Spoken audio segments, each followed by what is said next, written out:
What if your life had a continuity plan? When things go sideways, most people improvise badly. My guest shows you how to pre-decide instead of panic. Erika Andresen is an Army veteran turned business continuity strategist, an attorney who has operated inside real disasters and advised senior leaders in high-risk environments. She founded EAAS Consulting to keep organizations functioning when the unexpected hits. She's the author of the brand new When Shit Hits the Fan, a business survival guide to thrive, grow, and keep your cash flow after disasters, a field manual for protecting revenue under pressure, and the earlier Straight Talk guide, How to Not Kill Your Business. She also teaches emergency management in the MPA program at the University of Texas at El Paso, translating hard-won field lessons into practical preparedness. Today on Seek Your Summit, we're converting Erika's continuity playbook into personal resilience, how to build redundancies, shorten recovery time, and shield what truly matters when everything screams urgent. Let's climb. Erika, welcome to Seek Your Summit. Thank you, Jen, so much for that introduction. Even though, I know it's all true, I'm like, wait, that sounds pretty amazing. When It you is read it. amazing. You are amazing. Like, own that amazingness for sure. Okay, so how did you get into continuity planning? Oh, well, gosh, I started off as a corporate lawyer, hated doing that, and then wound up through a lot of twists and turns doing pro bono work for veterans. And then it made me want to join the military. And it was in the military because every single aspect of the military is about making sure that the mission succeeds no matter what. And that's the very core of all continuity stuff. And then you add into it my emergency disaster experience, advising on disasters, and then so on and so forth. And it was like, you know what? I think businesses need to know this too. Yeah, no, definitely. I think, I started my career in financial services, and to have an investment firm, like, you have to have backup offices, right? Like, it's required. So if one of the cities gets bombed or whatever Mhm. could happen, you have a backup office in two other locations. So for me, I always thought like everybody had it. But then when you get out of that sector where it's not required, Right. no, not everybody has it. Right. And I remember when I was reading your book, I was like, oh my God, she absolutely knows everything about business continuity because there were so many things I was extra. I'm like, she knows this. Wow, that's amazing. It's funny how that flows over. Like, what did you believe about early preparedness? Like, now that you no longer believe after being in this? It's really understanding that nothing is going to go out the way you plan. And my first experience with something like that in the military when I was deployed in Afghanistan, you always learn like your plan doesn't survive the first contact. So you're like, oh, this is how it should work, and it's not going to. But it doesn't mean you don't do the work or that you're not actually ready or prepared because you've built the skills up in training and exercises to become a resilient and flexible in the moment. You're like, oh wait, no, I actually do know how to do this. Yeah. I know for me, it was like we would prepare for all these scenarios in the mountains, and it was never the scenario we prepared for. But because we were prepared, we had the bandwidth to handle what actually showed up. So you can prepare as many times as you want, but you're like, okay, this is what it looks like. Here's what we're doing. Exactly. And it reminds me of a client thing. I was putting a client through an exercise of a terrorist attack. And he's like, okay, great. Now I know how to respond to a terrorist attack. Well, like, what is the likelihood of that happening? I said, no, you responded to a situation where access to your operations was blocked. It could be a hurricane, it could be an earthquake, it could be protests, it could be anything. So don't just think about the minutia of what you've done. Think about the larger impact and the impact an event had on you. And he's like, oh my God, I'm now ready for like 20 different scenarios because of this one thing. I'm like, exactly. Yeah, and I bet that builds a lot of confidence too in what you're doing and selling, because you know that at the back of your mind, like, hey, we're good. Absolutely. And I think a lot of people also think, especially in a regulated industry like finance, if you have the plan, you're ready. And it's like the document doesn't mean anything. The document just makes the auditor go away, especially if you had somebody else do it for you. If you've not like gone through the paces and been part of the planning process, like the gold of that is not the piece of paper. It is everything that you have put together and experienced going through the paces that actually makes you resilient, not the piece of paper. Ooh, I like that. A lot of us can live that in a lot of ways, right? Like it's doing the work and understanding the things that when it actually happens, you're like, oh, here's what we do. It's not the first rodeo. You've done this a few times to get to where you ended up. Exactly. Yeah, yeah, yeah, yeah.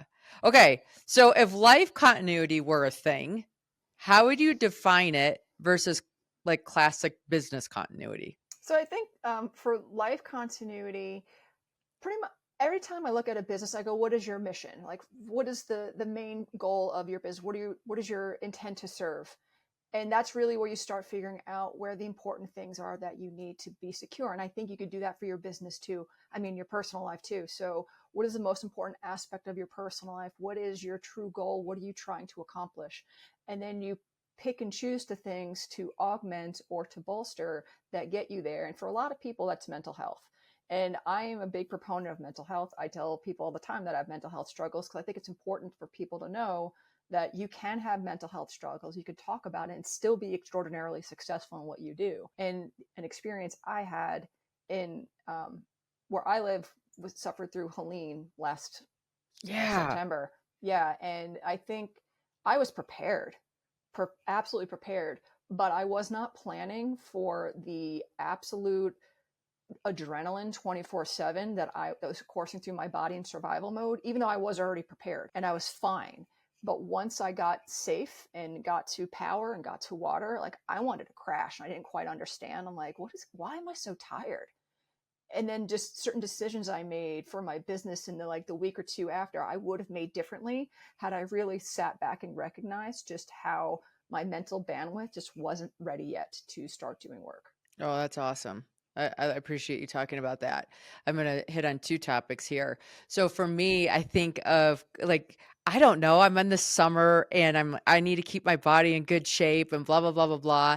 And when I don't have a backup plan for meals, that is when disaster strikes, right? I'm like, oh, I don't have a healthy snack here. So I'm going to eat this granola bar or this bowl of cereal or this whatever, where if I'm prepared, I'm like, okay, I'm going to have cut up fruit in the fridge. We have bananas on the counter. Like there's just these little things that give us these examples of like what continuity looks like, because calls run long, you like got out of a meeting late, traffic was in a different situation than you thought it was. Like what is your backup plan? Because something will go wrong, but Mm-hmm. it's like being prepared for that wrongness that allows you to have success. So I love Absolutely. that example. And it is true.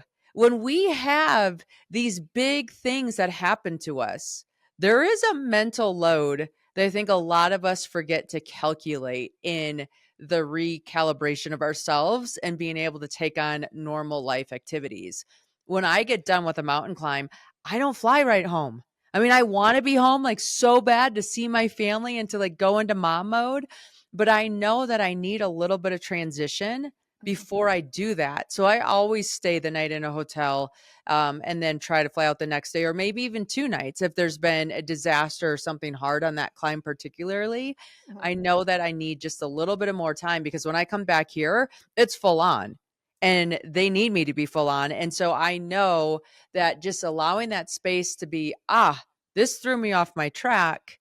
Here's what I need to do to get back on before I start dealing with the external world. 100%. And I think 2 points. First, to your first one, I think I tell people like you all do continuity, you just don't recognize that you're doing it. So, for example, like if your goal for the day is to take a walk for a mile, the first thing you're going to do is check your weather app in the morning and determine based on a whole bunch of data points, which is the weather, what time is it going to be raining, is it going to be cloudy, is it going to be humid, when you're going, what you're going to wearing, are you bringing extra water? Because it's about achieving success with the least amount of discomfort possible. And Yeah. that's what you do. And everybody does this. And the other thing, like, I completely understand too, like, similarly, when I do marathons, I don't fly home the next morning. So I'm like, no, no, like, I'm not sitting on a plane for hours and no, just no. No, So that's just the I, no. no, Yes. I know I need at least another full day. And then if I can, where I am locally, get a Bikram yoga class in, because I find that super restorative after a marathon. Oh, And yeah. then I'm like, good. It only takes me 24 to 48 hours to recover after running a marathon.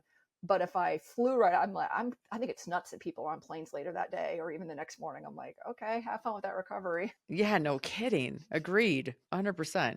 Okay, so you spent time in Afghanistan. What surprised you about your own mindset under like that stacked crisis? Well, what surprised me, I think, it was just how, first of all, exhausting it is because you feel like it's Groundhog Day and you don't even remember a conversation you had. You're like, wait, did we talk about this 3 days ago or was it an hour ago? Like, you really can't tell the difference just because of the amount of stress. I mean, my job in Afghanistan was approving all the bombs we dropped. So, like, I was doing some pretty heavy things for 14 to 18 hours a day, getting called back in the middle of the night and whatnot. But I think it's also just knowing that you and everybody else are doing it too, and that level of preparedness that everybody just has because we've trained together, we know each other, we trust each other, that was also really important to how successful we were and enabling me to do my job really well. Yeah. Yeah. That teamwork makes the dream work thing work. And just having, I guess that's, yeah, that is true.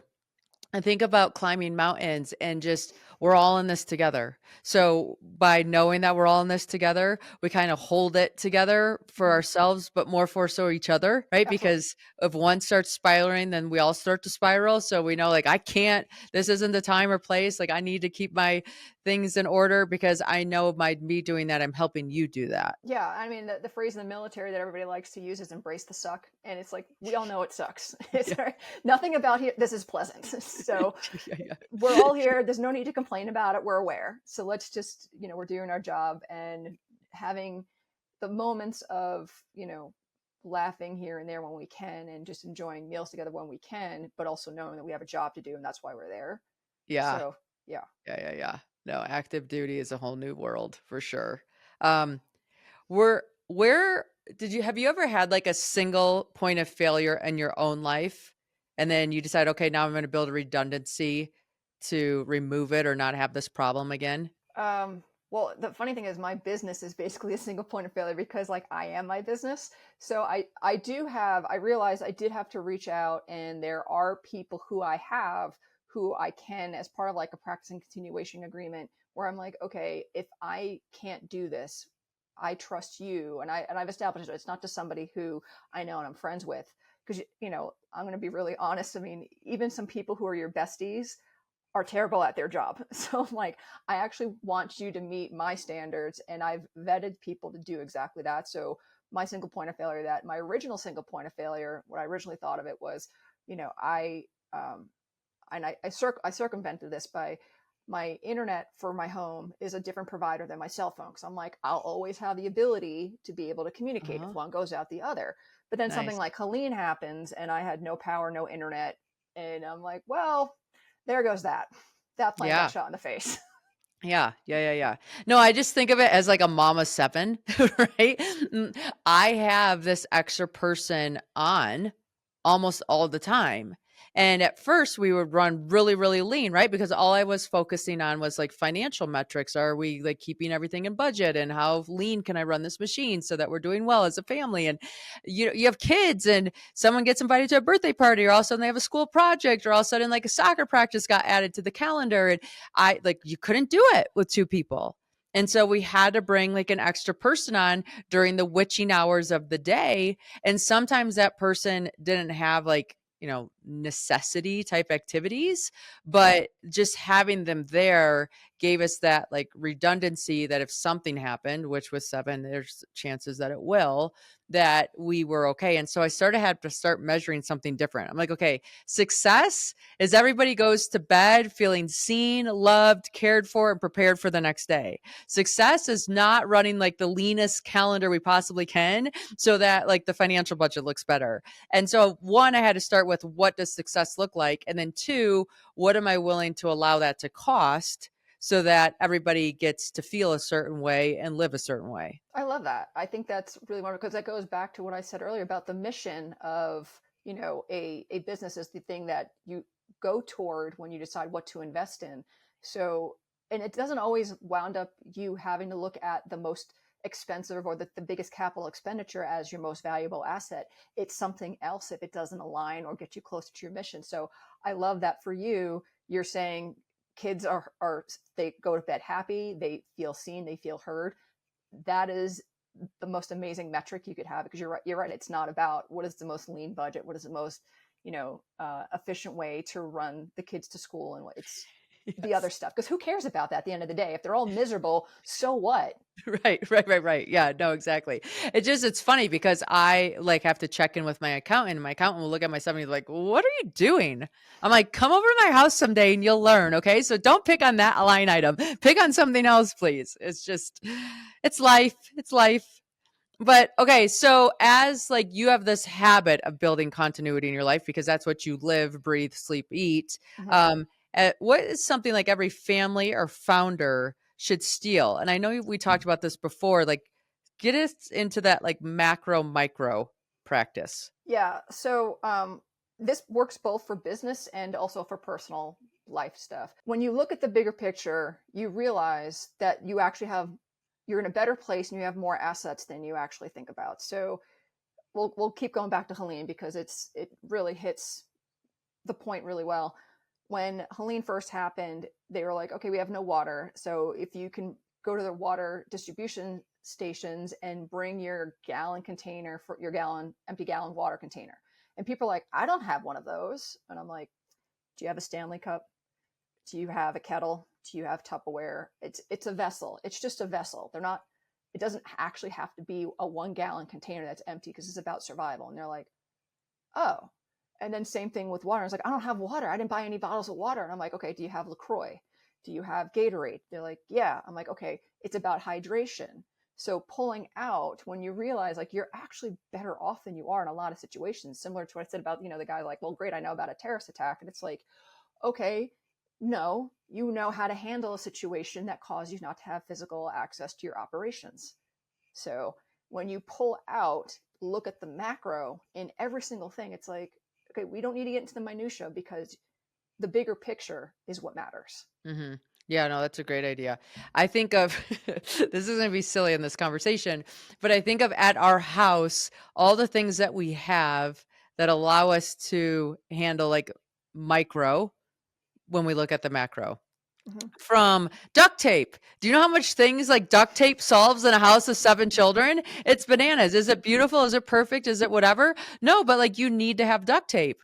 And when you're in the mountains, right, the things that you need to have that all of a sudden, like I'll give you an example. I'll bring big socks to sleep in my sleeping bag to keep my feet warm or whatever else like that. Well, if it's a really cold day, that sock like gets to like have a second job and it covers a water bottle and it helps Mm-hmm. that water from freezing and it works as insulation. And you just try to use that redundancy as much as possible so that you have less weight to carry up the mountain and you have like less stuff in your house to take care of things that are like maybe happening, maybe not, but this will get us by until we can get something else.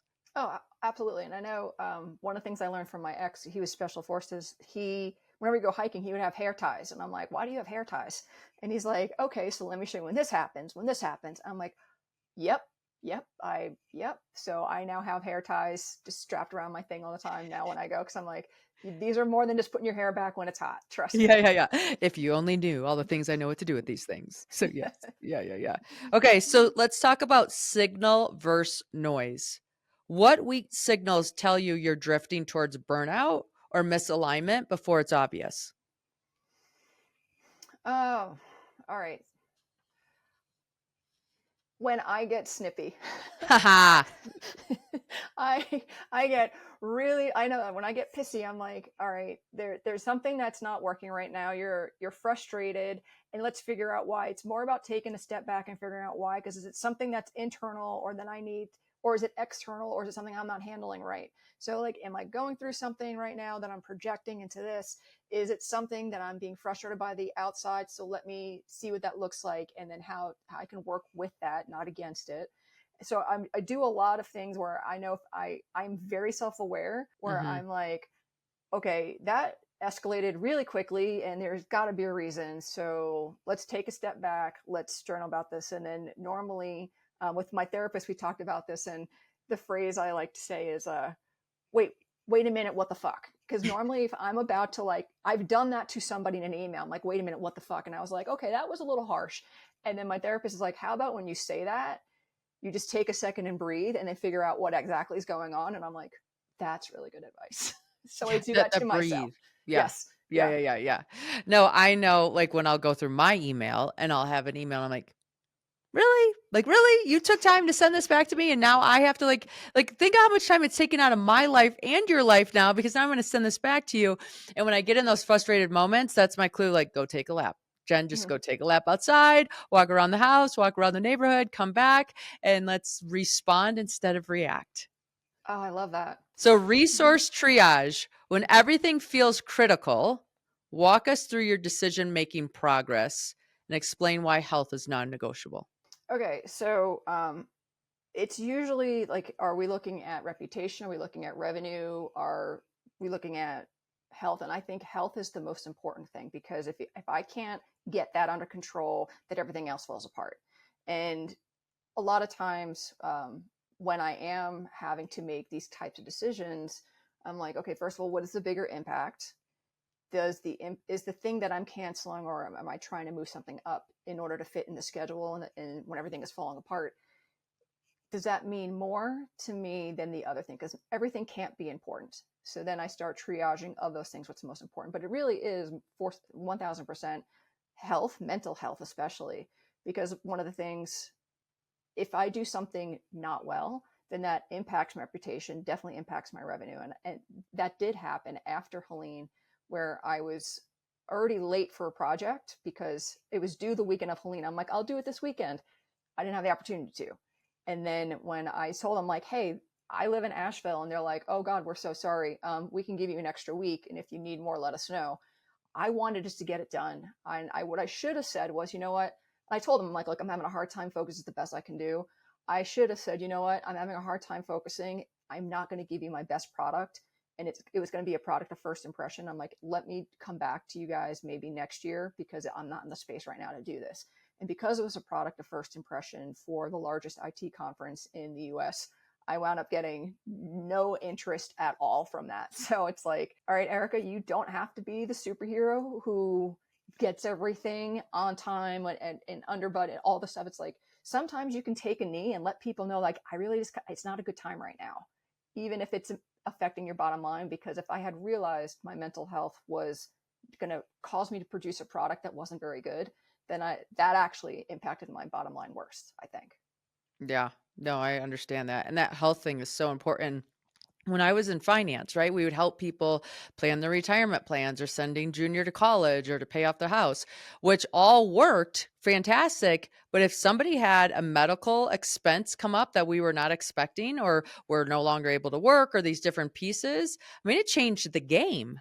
Right. And so it's just interesting to me because we'd always be like, okay, well, what kind of medications are you on? And blah, blah, blah, blah. Like, why are you asking these questions? Mm-hmm. It's like, I need to know your health situation because I need to know how much buffer to build into what we're planning here for you, because we've had enough people run into health scenarios that have destroyed every perfect financial plan I could ever build because we just didn't have that component under control and understood. Mm-hmm. So anybody that's building anything, like, one, am I okay? Right? Oxygen mask here first. Yep. And then once this oxygen mask is on, now I can look at, like, what is the next priority, and then start just tackling priority wise. Yeah, because if it's, for me, it's a two-part decision also too, in that mental health aspect. It's like, okay, what is the thing that's going to have the most impact, but what also is the lowest hanging fruit? Because if it's really a matter of I have impact and I know how to prioritize what I have to do, but if it's just about making progress, how do you eat the elephant one bite at a time? Low hanging fruit is the best way for me to mentally be like, okay, you're actually doing something. You're not overwhelmed. And then you get that momentum and you feel really good about those little steps. And you're like, all right, I could do a bigger one next time, and a bigger one. Oh, look, I'm done. That's amazing. Yeah. Yeah. Yeah. Yeah. That momentum, like, do not underestimate the power of momentum. It changes the game on everything. So, boundaries that bend without breaking. How does your and now what cascade work in a like a live situation? Yeah. So I like to give the example, and it's because of my military thing. I always look at the second and third and fourth order effects of things, because some people may think that they don't have a single point of failure, like, oh, I have a backup for that. But how strong is that backup? Because it might wind up being a single point of failure, for example. So with generators, how long does your generator last? And now what? Oh, it's a 4-hour generator. Okay, now what if it's a 7-hour blackout? Oh, but you need to plan for that. Okay. Does your generator run on gas? It does. Okay, now what? Did you get gas in advance? Do you have a backup supply of it? Oh, okay. And then now what? So let's see, it makes a lot of noise. People get desperate. They're either going to steal your fuel or they're going to steal your generator. And now what? Have you thought about security for that? And they're like, oh, okay. So I'm always thinking what's happening next, or what's the next worst thing that can happen as a result of, like, we drill it down to there really is no more. So it's like, okay, now we have a security system for the generator. It's like, great, we're good there. But the same thing is, I have a way, and I don't know if it's from my military background or the fact that I was a lawyer or that I just really love puzzles, but I could see when somebody looking at their paperwork and I'm like, okay, they got this insurance policy, but they did not get this. I think I know why. They're assuming X, Y, and Z is going to happen, but that doesn't work that way. And I should let them know. And then I'll ask them in like a follow-up interview question. I'm like, hey, so can I ask, is this what you meant when you did this? And they went, yes. I go, great, it's not going to work. And I'll tell you why. And they're like, oh, okay. I think we do that with children too, just to let you know. Like when my kids come home with these great ideas, I have to do the, and now what? Like, and then what happens? And then what happens? And then what happens? And you watch them like walk into the wall, right? And eventually they'll be like, oh, yeah, okay. Now I get it, mom. Like we got to rewind and figure out a different path forward. But just that, like, and now what? Running that past that first line of defense and saying, okay, if this happens, what are the other things that happen and how do I be prepared for those other things so that you're just covered? Yeah. And what are you going to do about that? And if you can't, then we need to think about whether you should be doing this at all, or we'll figure out a way, or it's part of your risk appetite. It's like, you know what? I know that there's a chance this won't work, but it's important enough for me to want to keep trying. And it's like, that's fine. Yeah. Yeah. Because now they're aware, right? And like awareness gives you power for sure. It does. Definitely. Okay. So protecting mental bandwidth mid-crisis. What do you do during and like when you're in the middle of crisis to try to stay like just grounded at some level? And what recovery mistake will you not repeat? So I think the first thing you have to realize is that you even have a mental bandwidth, and that the way psychology works is it will amp up due to adrenaline. So it's going to go beyond what you're actually able to do, just because of that's how the body works. So you're already going to be overextended in it, and know that the other side of that is going to crash. It is going to be really, really, really bad if you're not expecting it, but also appreciate while like I'm in the mental bandwidth space and I'm like, okay, my focus is this. I am doing this. I'm solving this. I'm surviving this. I'm whatever it is, whatever that challenge is that you're going through that feels like the worst thing in the world, but you still kind of feel it like you have under control as much as you can, because you can only control you and your response. And knowing that, being aware of that, and that your body chemistry is going to kick in to help you. But you have to, on the other side, be okay with just vegging out. It's not being lazy. It is the art of regeneration. And part of that too, like I said, what I'll never do again is think that I'm Wonder Woman and think that I can do it all. Like I know that I can't, and I've seen it play out that I can't. And it's like, it's okay, Erika. Like, when I was writing my second book, because I wrote the first one in 2 weeks, I'm like, you'll write this one in 2 weeks. And for various reasons, I couldn't. It was a lot about what had happened in Helene, and I was like still really angry about things that happened as far as the government response. And I was like, this is a terrible book. You don't want to share it. No one's going to want to read it because you just sound really pissy in it, and that's not fun. Nobody wants to read that. But then I was like, you know what? You've done this though. You've written a book in 2 weeks. You don't need to prove that to anybody. You've already done it. And that let me take almost 2 months to write the other one, because I was in a much better headspace later on with more distance from it. So again, just knowing that. That whole talking from the scar instead of the wound, it is so real. Like if you're in it It's really hard to be able to have the perspective and be able to share from a place that's helpful because you're Right. still hurting. But Hmm. once you get to that scar, you're like, okay, here's what I learned. Here's what can help. Here's how you like carry forward. This is what you do. So I'm always, when I'm doing something like that, I'm like, am I talking from the wound or the scar? If it's not the scar yet, it's going to take a little more time before I continue forward. Right. Yeah. Yeah. Yeah. And for me with mental bandwidth, um, it's one like identifying, okay, wow, I'm like, this is going to take a little bit more out of me than I expected. What during my day can I cut back? Mhm. So let's say a meeting ran long. That might mean we're not eating home cooked meal tonight. That might mean like I'm going to do takeout because all of a sudden that's less lift for me and it brings me back into balance. So I like to keep a list of things that are like what just like one dinner we can swap out, right? Two, if do this can someone skip a practice if it's really that big of a deal or like it will cause that much drama in our household? Or can we bring somebody else in because hey, we just got back from vacation, there's going to be a whole bunch of laundry, like can I have somebody help get us ahead there? So I'm always trying to anticipate and then also just keeping a few things in my pocket that I'm going to give myself permission to execute on that allows me to stay showing up as the person I want to show up as. How do you not get exhausted? That sounds exhausting. It's not exhausting when you have these like shortcuts, right? Like if my real plan is to make dinner and Mhm. dinner's going to be an hour and a half ordeal and I don't have an hour and a half because something ran long, now I can pick up pizza. Well, that's a 30-minute ordeal, right? So I just gave myself an hour back into my schedule. Or maybe we're just not going to take a bath tonight, team. Like you guys get the green card to be stinky at school tomorrow and that's okay. But it's like those little things that you just have to prioritize your mental health versus what it looks like. Mhm.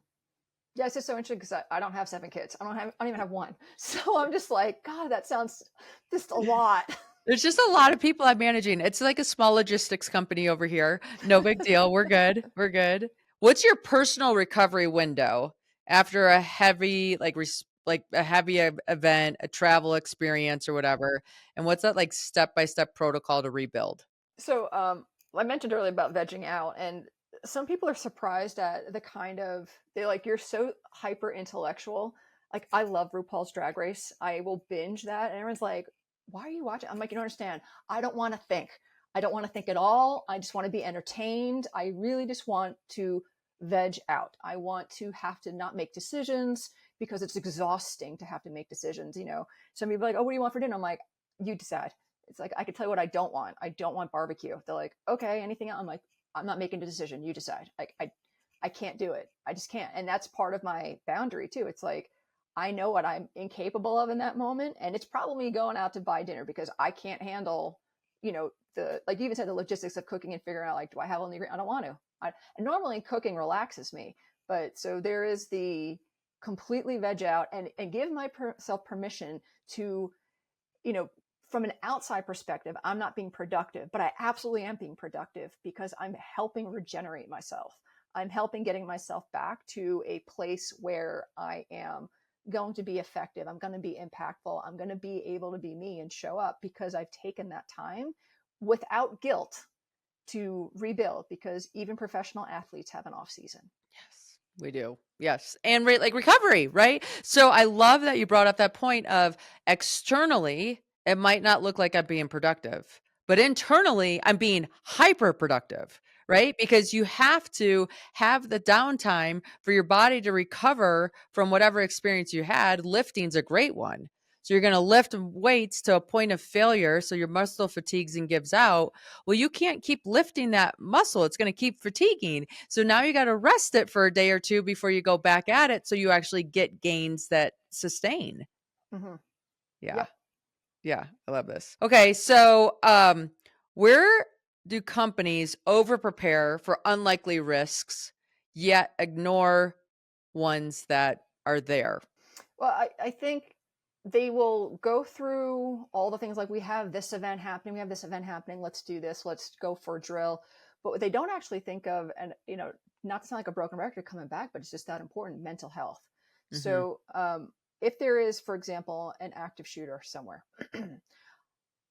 it doesn't matter if you're in a corporate park and it's like the building next to you or the shop next to you or even a mall, wherever it is that you work, if it's in your vicinity, you are going to be traumatized by having been that close to carnage. And it's not like you're going to go home and, have dinner and then go to sleep and then have coffee the next morning and come into work and be able to work just fine. These things actually impact people in a significant way. And I think what they need to do, aside from being like, okay, cool, we did the fire drill. Okay, cool, we did the hurricane drill. Okay, cool, we did the cyber attack drill. Do the drill where you're actually saying, okay, our staff is just wiped out from witnessing or being close to an event. And what does a lower level of outward productivity look like in our office? Like, did you already do the crisis comms template email like, hey, this office is taking off for the next day, we'll have some reduced capacity because we were just near this thing, and understand that our office needs to recover? I think it's actually really paying attention to what everybody in the office is going to be capable of after having gone through something. And like I said, I was prepared for Helene, but I crashed afterwards and I was prepared. Yeah. So Yeah. Well, I'm just thinking of it with one of my son's friends, unfortunately passed away in a car accident. oh, And you just like, it affects you at such a deep level, right? Like it wasn't me, it wasn't him, but it was his friend. And so when he was driving, he was nervous. He didn't want to drive for a couple of days. I'm like, please don't. Like, this is okay. This is a normal reaction to what you just experienced. And like, let's talk about it. I got him into a therapist just to make sure I wasn't missing anything or we were like pushing through something too fast.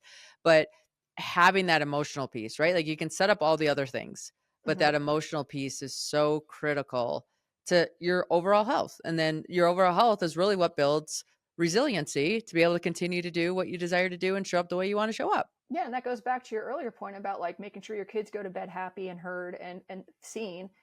You can have people open the door and answer the phones at work, but if they're not there, like emotionally and mentally not there, so what? Right.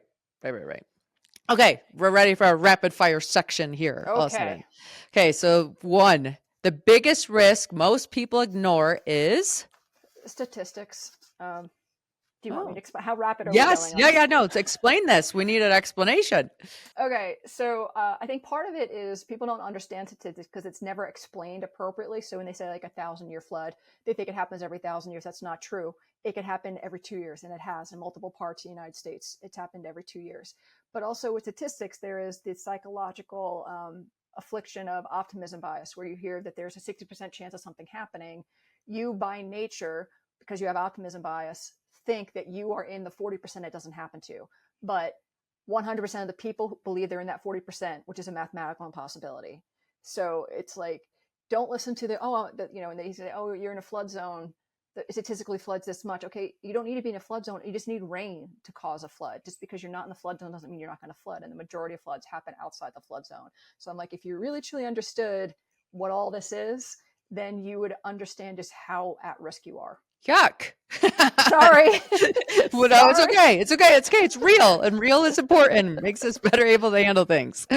A tool you use that keeps you calm when plans shift. My journal. Oh, I like that. I have Yes, to me too. journal. Yep. Do you ever go back and read it? Sometimes.